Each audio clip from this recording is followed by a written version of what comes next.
So, Kevin, how are you, my man? I'm doing good. It's early here, but I'm limping along, and I'm excited to be here. Oh, well, it's an absolute honor to have you, man. I've been loving your content, and I'm all about the bullshit filters and anyone who's speaking the truth out there and debunking misinformation gets my respect straight away. So I appreciate that, and I know I'm pretty sure you get a lot of pushback from the information you put out there. I get it.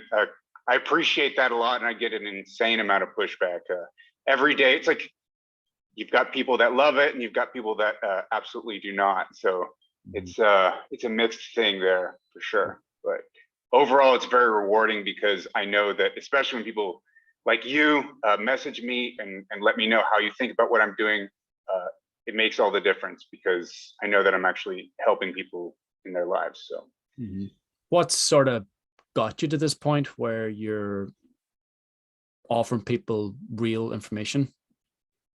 It is a long story, and it really goes back to me being a kid. But I'm gonna actually just gonna start you how I was feeling before med school because it could take a while.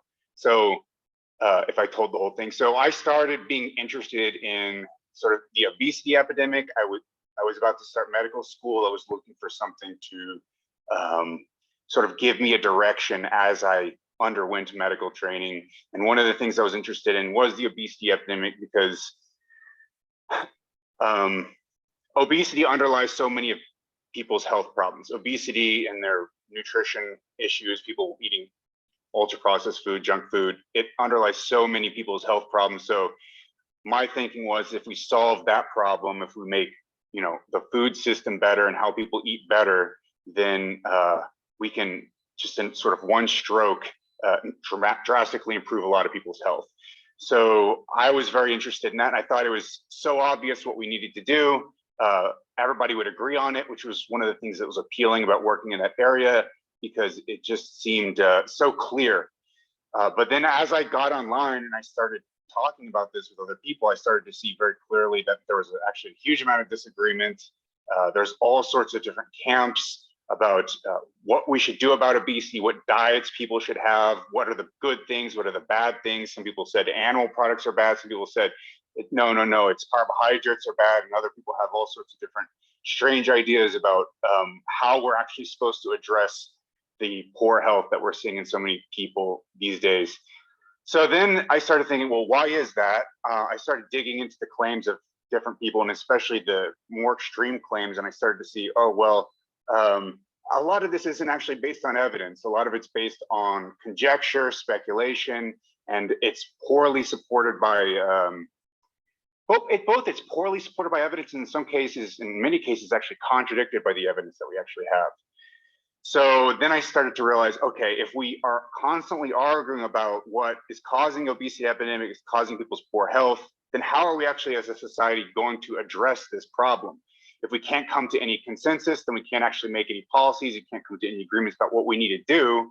And so we're going to keep having this problem. So what happened is I started thinking, well, in order to actually address the obesity epidemic, we need to address the misinformation problem going on online. So that's where I am. I'm trying to address the misinformation problem, try to help people produce one perspective, at least on my channel, on at least my social media. Here's this one perspective I think is correct, so that we can at least, I don't know, for me, like step by step, little by little, maybe contribute to people having a greater awareness of what science, evidence, et cetera, actually says, as opposed to what it doesn't say. So maybe someday we can have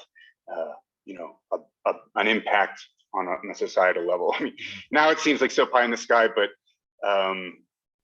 yeah, at minimum, I can at least make a small difference in individual people's lives, and that makes a big difference. So Yeah, huge, man.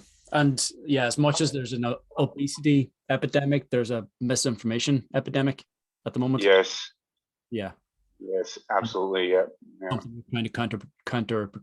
You're trying to, in your own information, trying to push back against and give some people real evidence-based, researched information. Yep, definitely. What are some of the things that you have found that has been perhaps pushback by society or pushback by other people in the medical field, possibly. What do you mean? Some of the more popular arguments or more popular topics there for tackling obesity that's being projected by other people in the media or other people in the field that you don't agree with? Okay.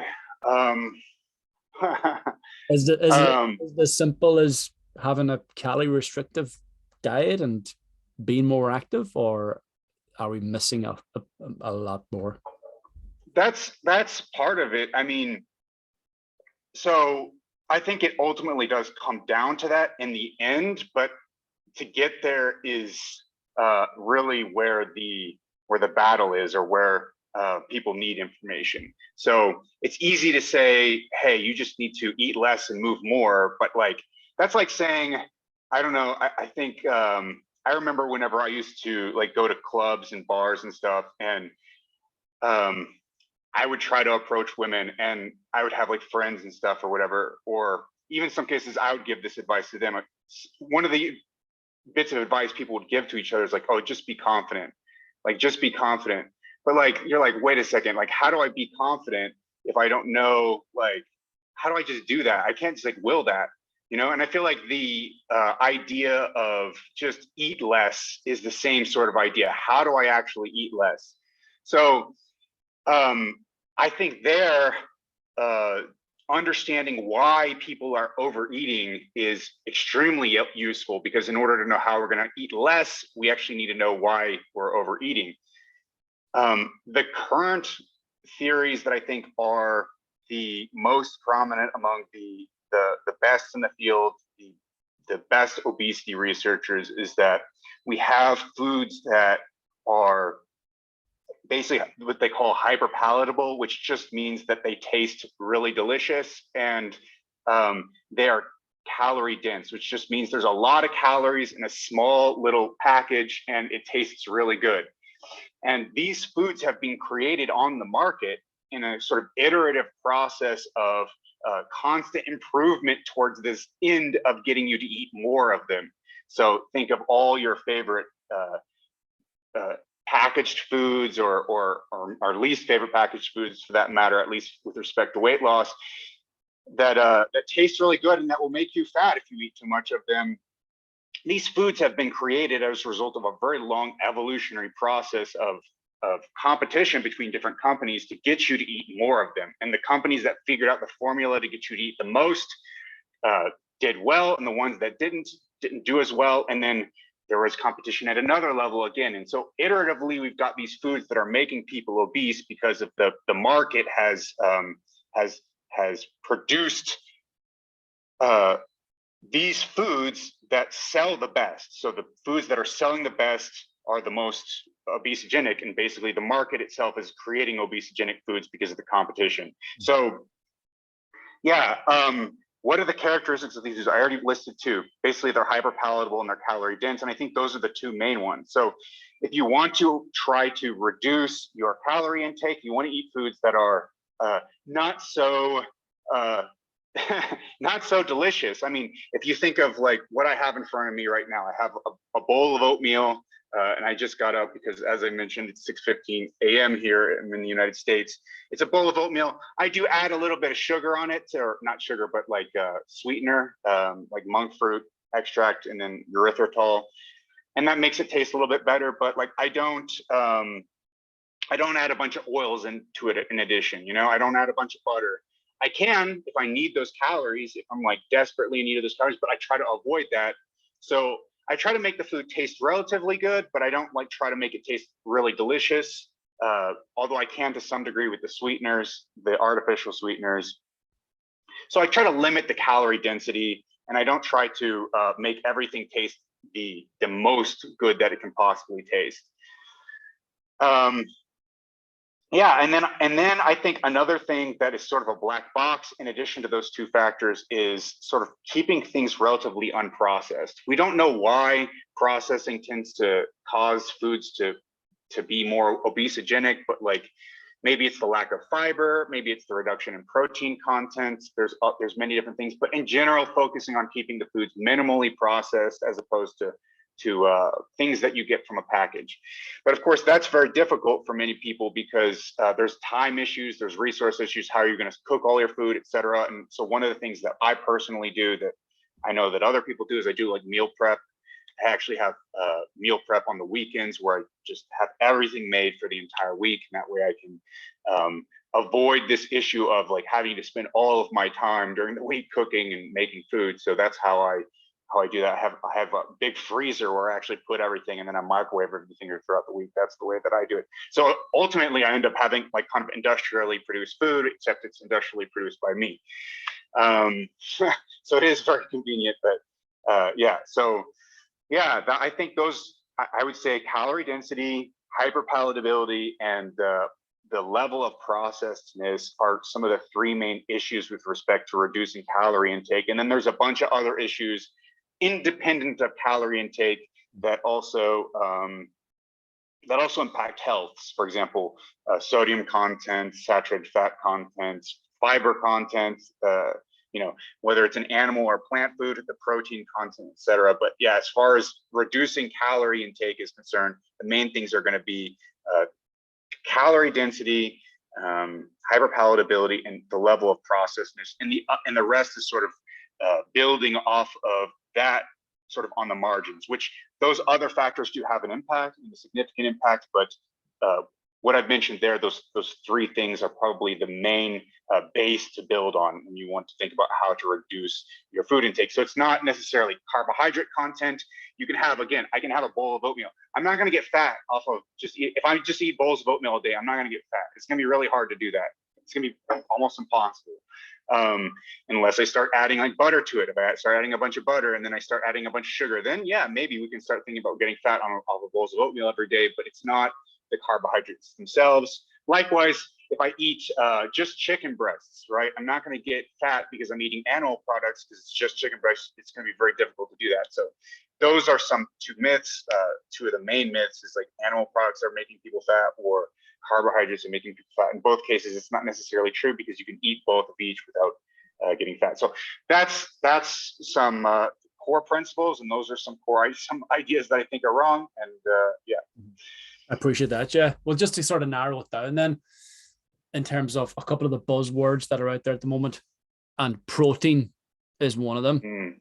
So depending on if you want to build lean muscle mass or if you want to drop some body fat, eat more protein seems to be the constant messages out there with either of those goals. Is it overemphasized? Is the protein intake overemphasized, or is it as important as these people make it out to be? I think if you want to maximize your body composition, if you want to get shredded, if you want to get jacked, I think protein is a really important factor in that. The difference between consuming, say, a high protein diet and a low protein diet, like not, say for low protein, like not even meeting the government, the government recommendations for the average person versus, say, which is like less than, 0.8 grams per kilogram, at least in the United States, and I'm sure it's similar in Ireland, versus, for a bodybuilding person, which we often hear something like 1 gram per pound or like 2.2 grams per kilogram body weight. The difference between that is really large as far as your long-term outcomes are concerned. Now, in the short term, it's not going to be something you're necessarily going to see like huge differences in your body composition, but over time, as you train, the benefits will compound, and the difference between somebody who has a high protein intake and a low protein intake in terms of their lean mass, in terms of their fat mass, is going to be substantial. Now, I think the impact of protein on satiety and on weight loss is definitely overstated. So for example, again, this is like oatmeal is one of the best foods that you can eat as far as like having a lean or having a healthy body weight is concerned. So for sure, oatmeal is great. If you only eat oatmeal though, are you going to have your optimal lean body mass versus your fat mass? And I don't think you will. You're not going to significantly impact your overall body weight, but you won't maximize your body composition. So the way that I think about protein ultimately is it helps to maximize your body composition by increasing lean mass and reducing fat mass. So there's sort of a body recomposition effect or a nutrient repartitioning effect towards lean mass and away from fat mass, whereas other factors are much more important with respect to controlling your body weight, and protein only has a relatively small impact in that equation. So that's how I think about protein. Okay. And I think the science is clear on that. Mm-hmm. And then if you were to shift the focus towards some of the supplementations that are being advocated out there at the moment, are there some that you stand with in terms of their level of importance? I know you've spoken about vitamin D, for example, and that being quite significant. Are there other supplements then, such as fish oils, such as creatine? Now, creatine is well researched, and if there's any, do you have any hesitancies about creatine? Is there any supplements out there at the moment that you feel are being, again, their importance is over exaggerated, and they're really not that, it really doesn't matter as much? Yeah, I think, well, we can start with creatine, because I think creatine's great. I think creatine, I'm not even sure creatine has downsides, except maybe if you're like an endurance athlete and you want to keep your body weight relatively low. You're going to, of course, add a couple kilos when you start taking creatine. I guess anywhere between 1 and 3 kilos, depending upon your body mass and depending upon how much creatine you already have in your muscle. Mm-hmm. So if you're an endurance athlete, creatine's not going to help you as much because it doesn't tend to help those energy systems within your muscles that are important for endurance exercise, like strictly speaking.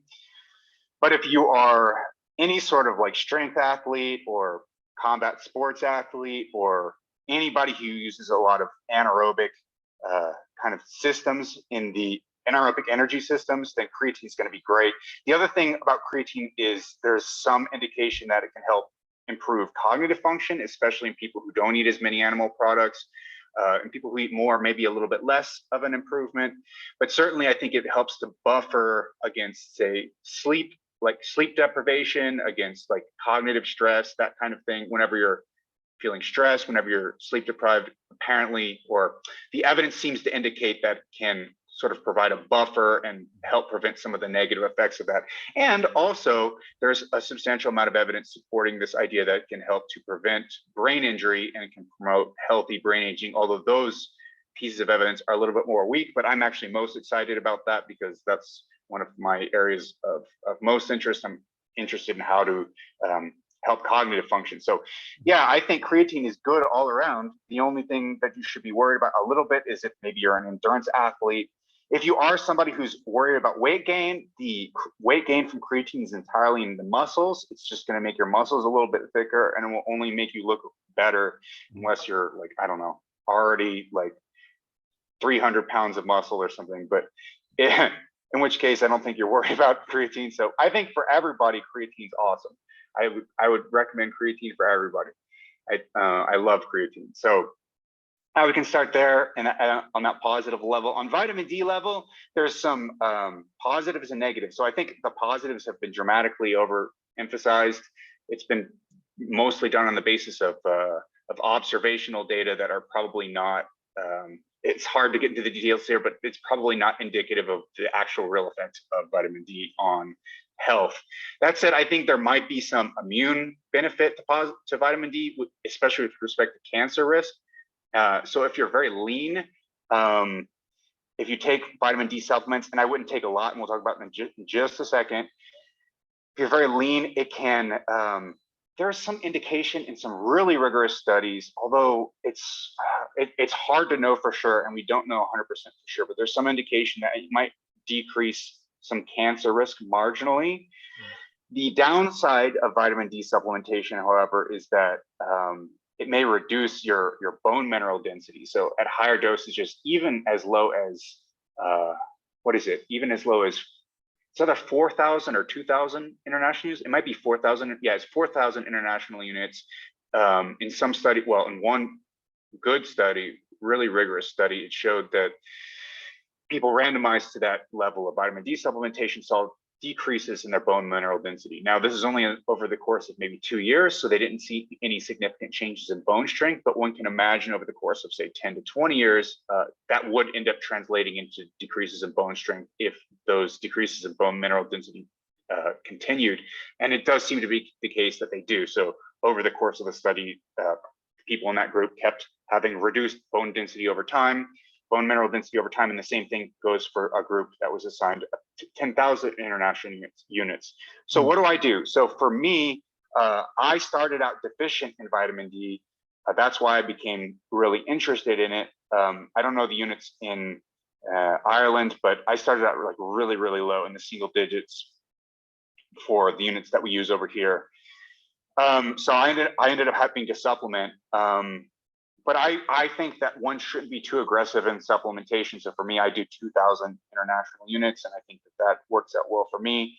But I also have really, really high bone density because I've been doing weight training for a really long time. So people who have been doing weight training for a really long time and they have high bone density, I think vitamin D is a relatively safe bet. It's not going to produce dramatic benefits across the board in health that many people will promise, but there may be some small benefits to, for example, cancer risk, maybe some mood and emotional benefits potentially if you're deficient, if you're starting out on a deficient basis.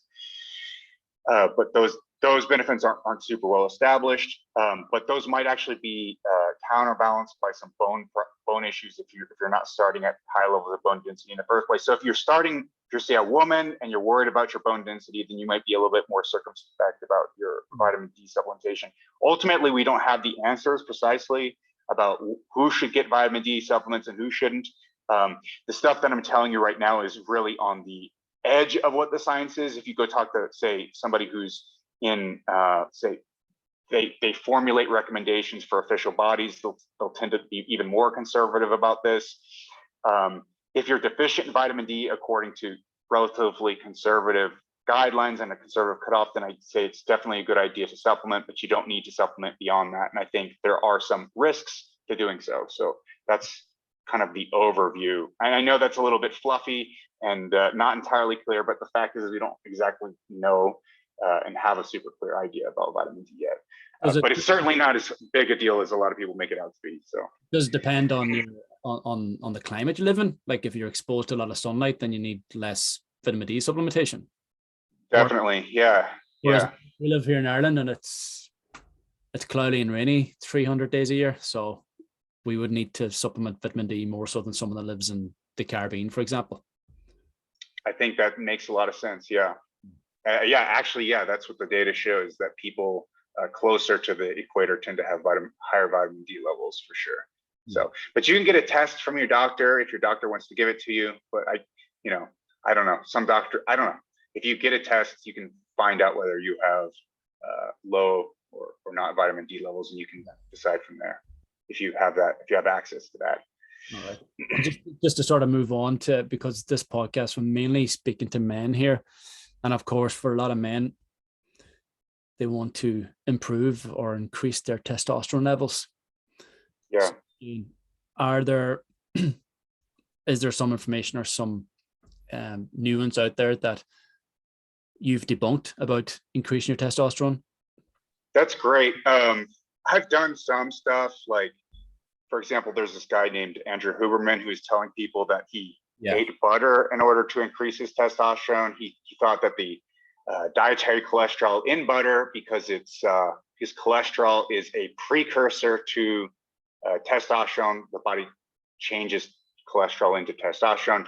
If you ate more cholesterol, then you are going to increase your testosterone. Well, that's not the case. I mean, because even if you take a statin medication, for example, and you reduce your cholesterol by 50%, which is what even a low dose statin will often do, you'll only reduce your testosterone by like, I don't know, it's like 2 or 3%. It's like clinically insignificant amount. So your body's testosterone production doesn't depend on your blood cholesterol. The cholesterol is going to be synthesized within the testicles themselves, and the blood cholesterol has a negligible impact on how much testosterone your testes are going to be producing. If you're interested in increasing your testosterone, increasing your blood cholesterol isn't the smartest way to do that anyway, because your blood cholesterol, especially in men, is going to impact your cardiovascular disease risk. And so the more cardiovascular disease that you have, many things stop working. especially like sexual function, etc. So it can end up being counterproductive if you take that approach, and it doesn't work anyway. So what I'll say is, I know that there are now, especially now, there are some supplements definitely coming onto the market that are marketed as testosterone boosters. I haven't gotten a chance to look into those yet and debunk them, so to speak. We do have, I mean, if you get a test and you see that you're low in testosterone, I'll tell you this, your testosterone levels can impact your well-being. It can impact your mental well-being. So if you are clinically low in testosterone and you increase your testosterone levels above that clinically low level, mental well-being will increase. It's not just a factor of your muscle mass and your sports performance, although that will also improve as well, but mental well-being will increase, which is super important. So I would say if you find yourself at a clinically low level of testosterone, you can try the supplement boosters. I haven't debunked and looked at them in depth yet, and I need to, and I will. But one of the ways that this is often treated is there are different drugs that people can use. I would say the main way to start, if anybody's looking into that, is probably not to start with exogenous testosterone. It's probably to start with something called HCG. That's because HCG will increase your testosterone production sort of endogenously, and you won't be shutting down as many processes. Also, HCG won't shut down your fertility, whereas exogenous testosterone, the stuff you inject, although you'll inject both of them, will shut you down in terms of your fertility. So maybe a safer bet would be to start with HCG, and then if that doesn't work, then you can try exogenous testosterone. In most cases, the HCG will work. But as far as testosterone boosters are concerned, I don't know about those drug supplements as well as I want to, and I will be learning more about that and communicating more about that in the future. Yeah. So that's what I'll say. There's a few kind of supplementations that are being floated around there in terms of their importance with increasing testosterone levels. I think zinc is one of them. Zinc, yeah. Apparently, zinc might have an impact on testosterone levels. Yeah, that's what I yeah. But the only way really is that you are going to go through a more rigorous process of injecting yourself with what you call it, HCG. HCG, yeah, that would be what you get prescribed from a doctor. I'll say this: probably the biggest reason a lot of men have low testosterone levels is excess body fat, because testosterone gets converted into estrogen in the body fat. And then when it's converted into the estrogen in the body fat, it actually can then in turn turn off your testosterone in addition to that. So not only you're losing testosterone from the conversion into estrogen, but the estrogen itself then actually turns off testosterone production even more. So one of the best ways to increase testosterone in somebody who's overweight is to lose the body fat.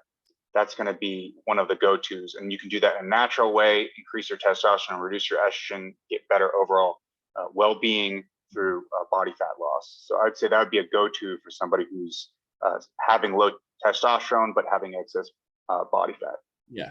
And of course, there's other things as well being promoted to improve your testosterone, such as saunas, such as heat, cold exposure, and intermittent fasting as well seems to be something quite popular.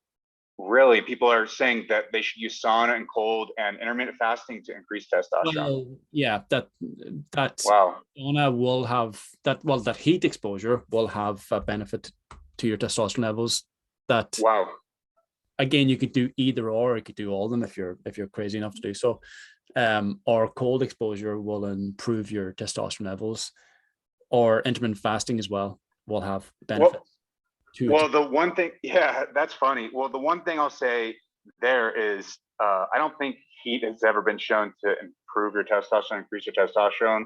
I'm not sure about cold. I haven't looked into that. I don't think there's any change in your hormones through sauna. I will tell you this, though, that sauna will, especially if you do it frequently, will decrease your sperm concentration and your sperm count quite significantly. There was one study that was recently done where they did sauna 2 times a week for 3 months, and they saw a 75% reduction in sperm concentration. And that's just twice a week for 3 months. So if you're trying to conceive or have children, I think sauna is a bad idea.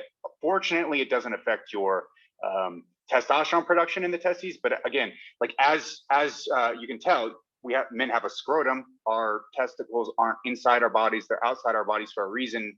That's potentially costly for them to be outside our bodies. So that's a really good reason. There has to be a really good reason for them to be outside our bodies, and that's related to the fact that sperm production doesn't happen very well at higher body temperatures. You need a lower body temperature. So if you're having sauna, you are basically frying your sperm, especially if you're doing it often.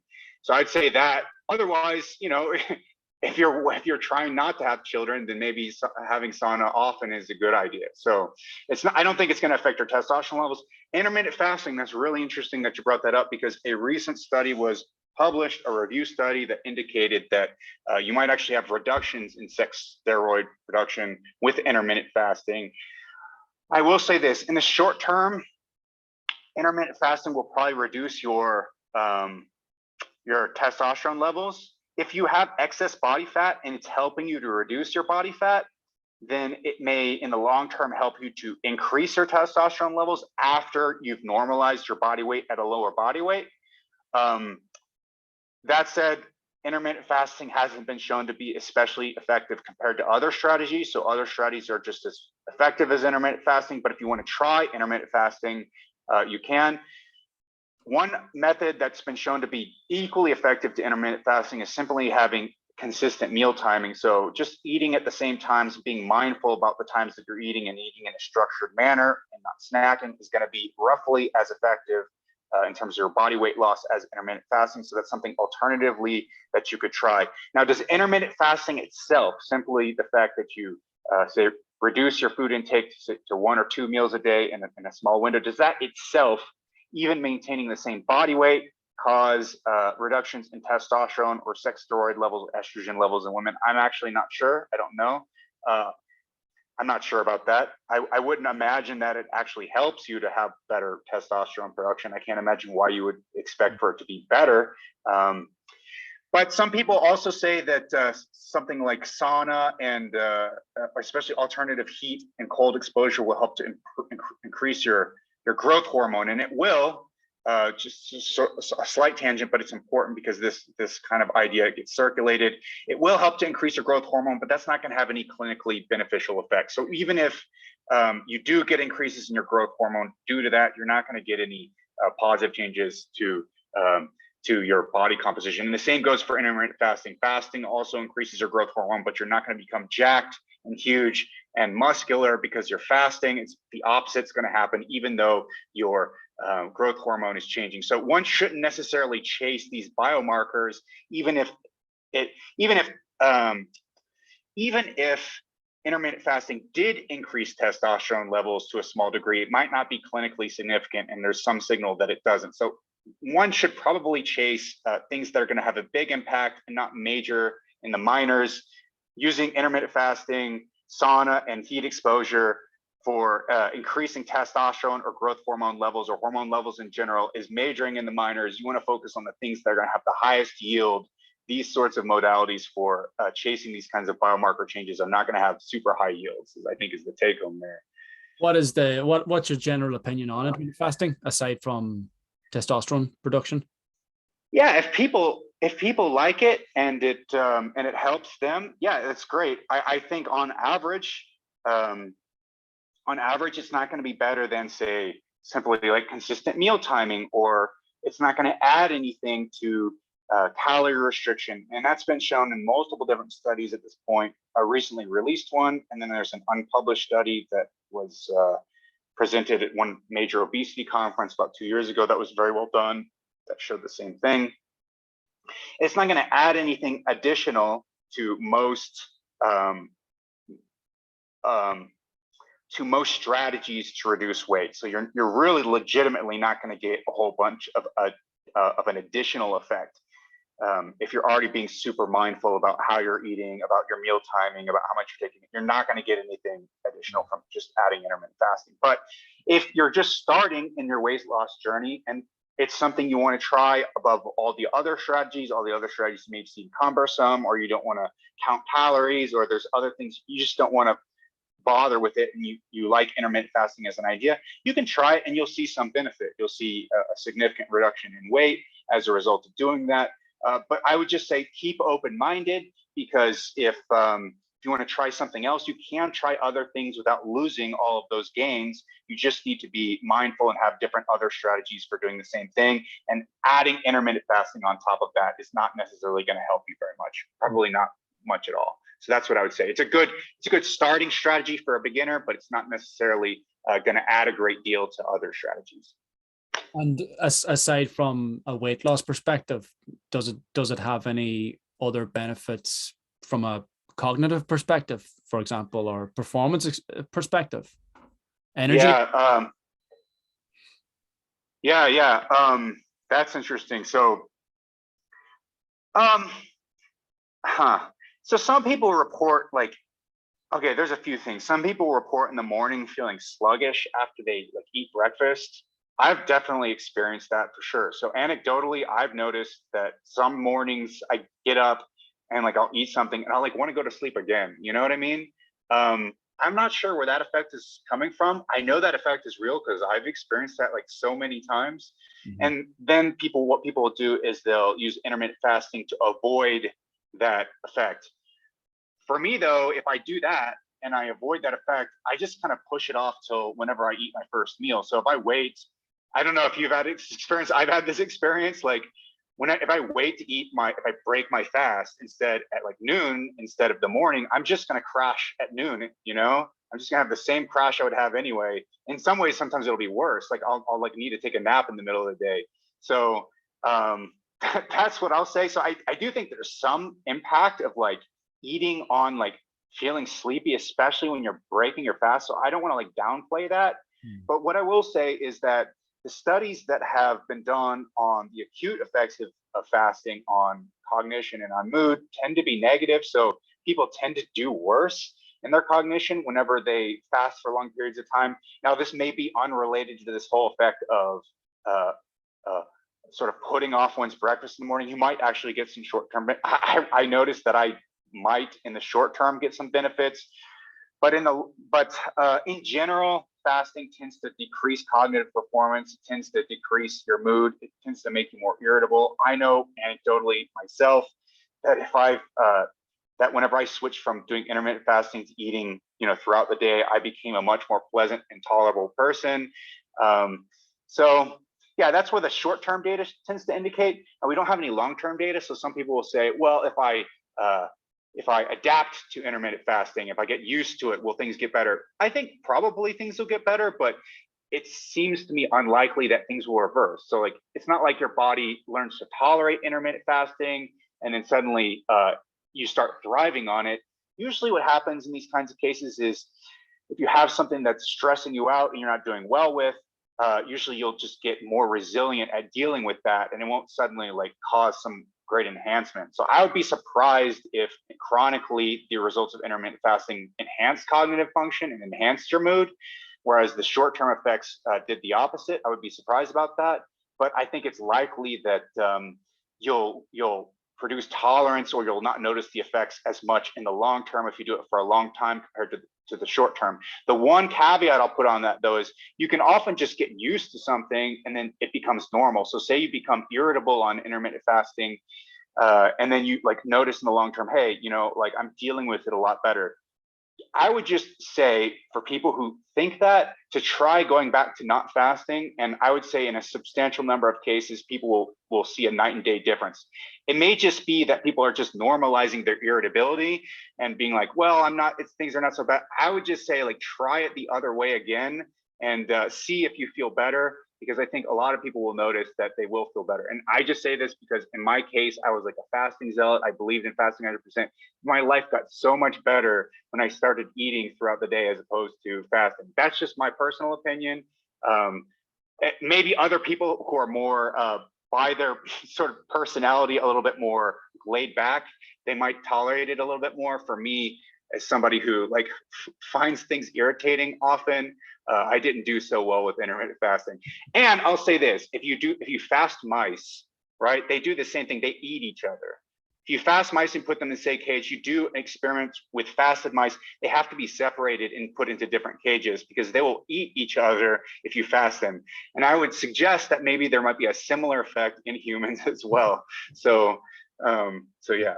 Yeah. Well, the reason I'm speaking about the fasting is it's something I've been practicing for probably over a year now, about a year. And of course, I looked at some of the evidence and the research, and I'm sort of, my sort of approach when it comes to trying anything new is just to try it and see how I feel with it. And I've been doing it for a period of time, and I do feel like I do have more focus and clarity in the morning times where I do the bulk of my work. So generally I'd do most of my work from say 7 in the morning until 2 p.m. And that's when I'm generally fasting. And then from 2 p.m. onwards, I'll eat my meals. And also it saves me time as well. I don't have to leave my desk and go and cook a meal and do whatever I need to do. So it improves productivity. So that's why I'm asking the questions. I'm quite curious about it from a personal perspective too.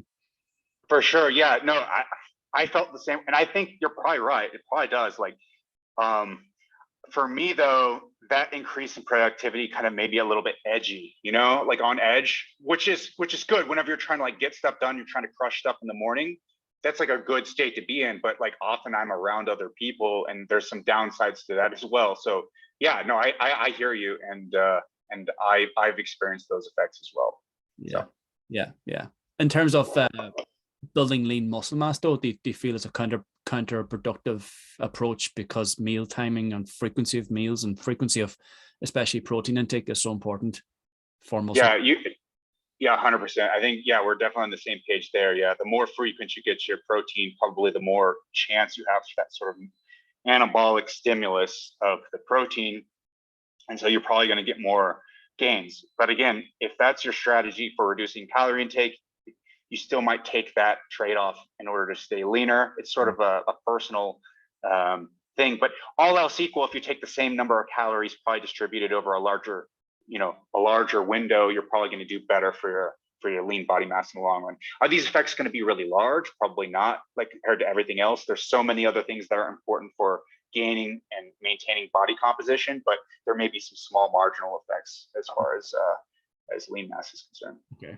Can you give us some idea in terms of what your general nutritional intake looks like? Yeah. So right now, you eat what you eat. Yeah. I'll tell you what my optimal is, because right now I'm broke. So I'm eating enough to just like maintain what I have and maybe increase it a little bit slowly. But yeah, I love protein shakes, especially like there's this company in the United States, it's called Premier Protein. It tastes like liquid ice cream, and it's just like pure protein and like artificial sweetener. I love it so much. And I love drinking those because I really do believe that protein is important for body composition. So maximizing your gains, of course, training intensity and that kind of thing is also super important. And of course, calorie intake is also important, but protein has an important effect. So I love drinking those protein shakes throughout the day whenever I have the money to do so. But apart from that, and I'll drink like 5 or 6, it's ridiculous. Apart from that, I eat, again, as you can see, I eat oatmeal. I didn't have a chance to add anything to it. I like to eat most of my calories, or as many calories as I can, in the morning, because there's really, I think, really robust evidence indicating that all else equal. Now, again, if you're very lean and you're very fit and you're otherwise in great condition and great health, doing more calories in the evening may not have as much of an effect on your metabolic function as if you're maybe more overweight. But for me, I've noticed that if I try to get more calories earlier in the morning, it seems to me, and this is supported by the research, it seems to me that I do better as far as staying leaner and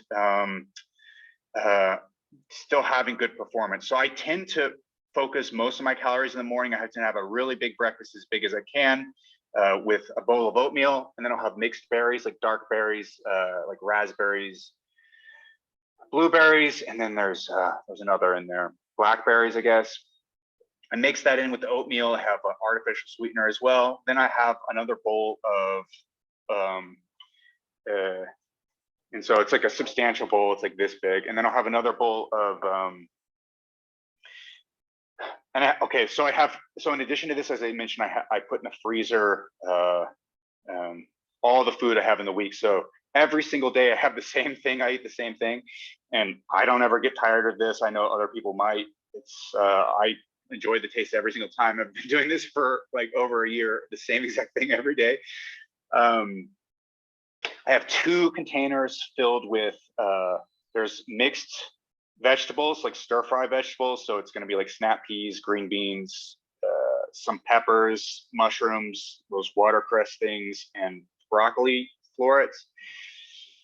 And I have some of that on top of like lentils. So lentils are a really healthy food for, like in general, like as far as carbohydrates are concerned. If you want to eat carbohydrates, beans or legumes are a really good choice for that. So I have like, I think 200 grams cooked of that on top. And then I have on top of that some sardines, so like a can of sardines. And sometimes I'll add something extra, but usually that's sort of like my base meal there. And then I'll have one of those in the morning as well. And then I'll finish up the berries. So I'll have a container of berries that I take some of the berries to put it on my oatmeal from. I think I have 500 grams of those, so it's quite a lot.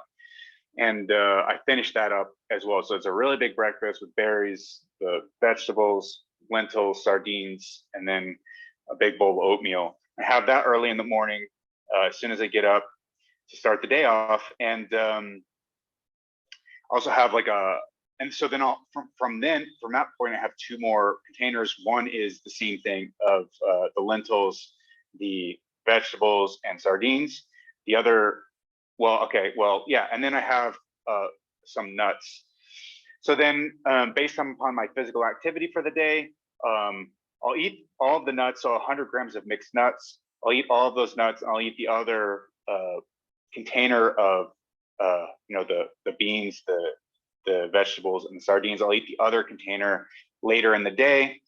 And then often I'll have another small bowl of oatmeal in the evening after I do like training. So I like to do jujitsu and wrestling, and then like lift weights later in the evening. Or like right after that, I'll tend to have another bowl of oatmeal.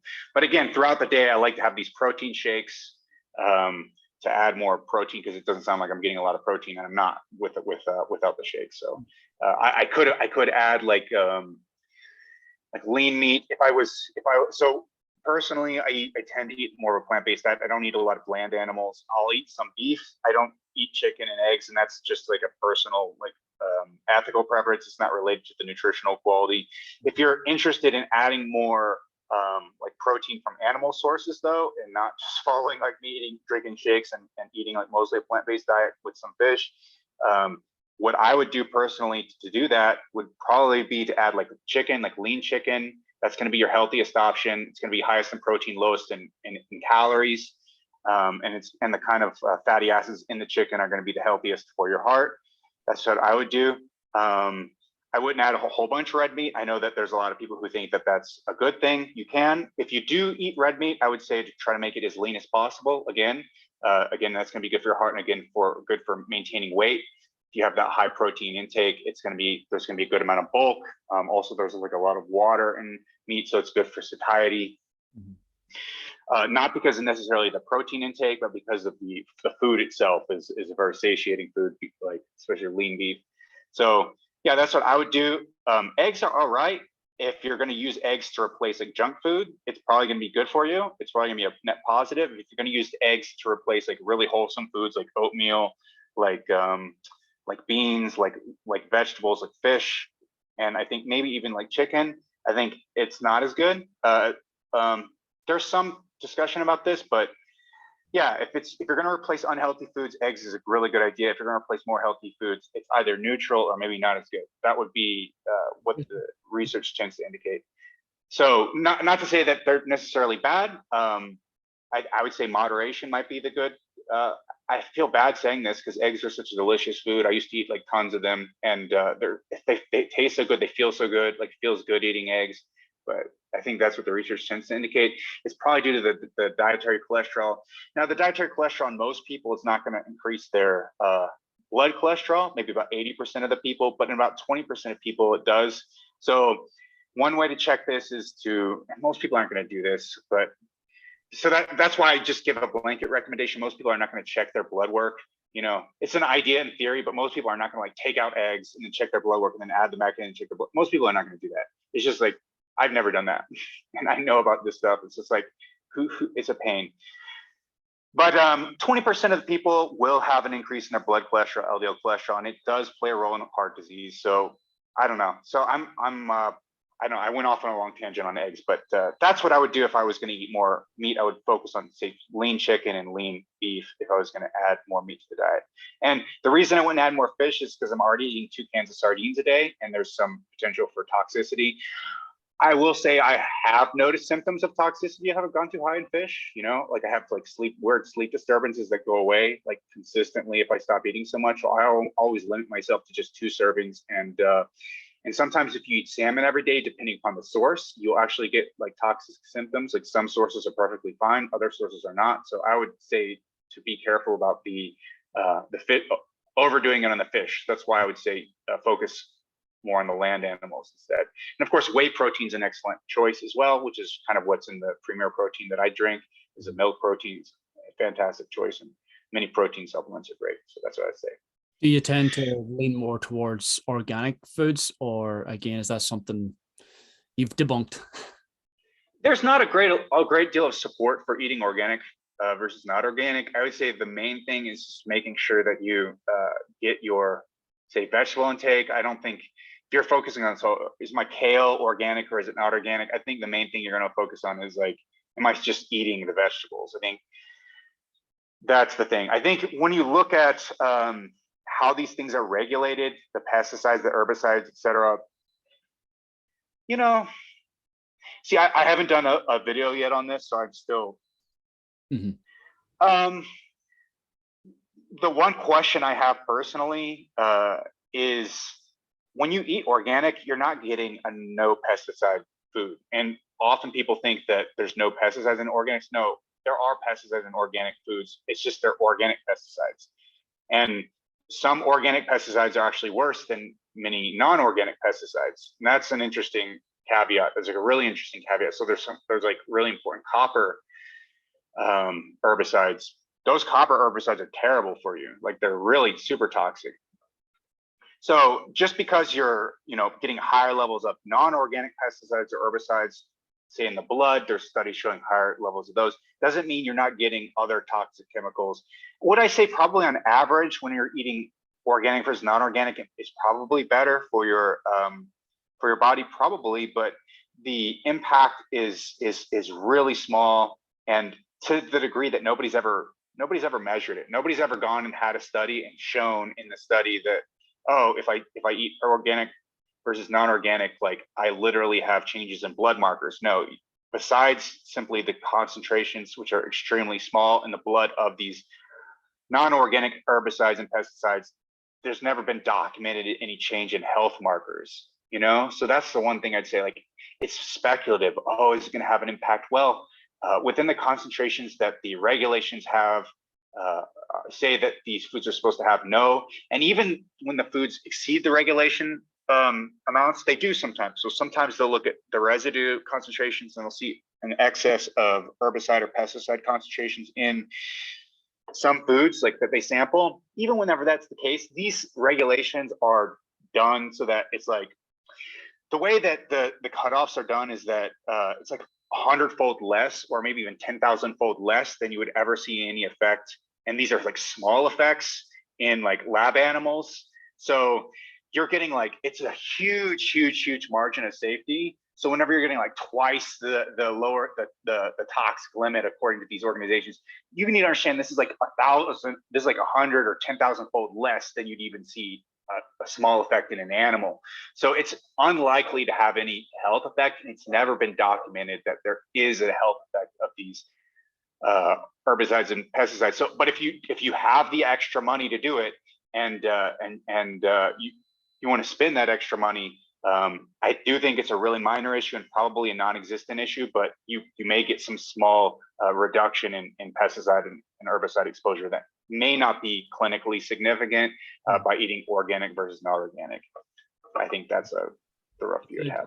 Just to sort of go back there as well on one of the things you spoke about was the eggs, and I was actually quite surprised still 20% of people would have a negative impact on their cholesterol levels. So yeah. Because I believed, again, I haven't done as much research as you have, of course, but that was debunked, that eggs do not have a correlative effect on your cholesterol. So you're reversing this now again, and it does. And again, eggs being seen as one of the better foods for muscle growth, because it's a complete protein with all 9 amino acids. So, but at the same time, you would not replace a lean chicken breast, for example, with an egg or with eggs.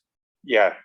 I would say, lean chicken breast, fish are probably better sources, or lean proteins, lean milk proteins are probably better as far as getting those anabolic effects without getting the cholesterol effects. Now, as far as the increase, so most people are not going to get an increase in their LDL cholesterol levels, their blood cholesterol levels, as a result of egg consumption, but it's believed, according to the current understanding and the current set of studies, it's believed that about 20% of people do see an increase in LDL cholesterol as a result of egg consumption. So, and if you're already, and if you're not taking in a bunch of dietary cholesterol in the first place, although most people are, but if you're not, the effect of eggs might be bigger. But if you're already eating meat and stuff, it's probably not going to make any difference. But there is a small number of people. So it ends up being, the message ends up getting simplified that, it has no effect because most people don't have an effect. It does, and say 1 in 5 people have an effect. But that message has gotten oversimplified to say there's no effect at all. And of course, some studies, so if you compare egg consumption to a background diet, say the standard Western diet, I think eggs tend to show benefits. But if you compare it to, say, like higher quality diets, then eggs tend to show more of a harm. So it depends on like what your background food that you're comparing it to is. So that's why I say it depends on what you're replacing eggs with. But then often, again, that message often gets oversimplified. And so depending upon the study design, et cetera, the people say eggs are beneficial or eggs are harmful, or eggs have no effect whatsoever.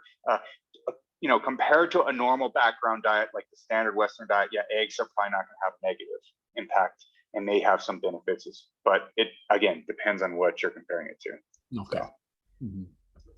So there's always some nuance, but that's why I don't like talking about eggs, because I know they're great for muscle growth. Like I used to eat literally like 1 to 2 dozen a day whenever I was in college, and I got really, really big, and they're great for muscle growth, but there is some concern. But whenever I went to the doctor, the doctor said I had high cholesterol levels, and so it's got these pluses and minuses. So.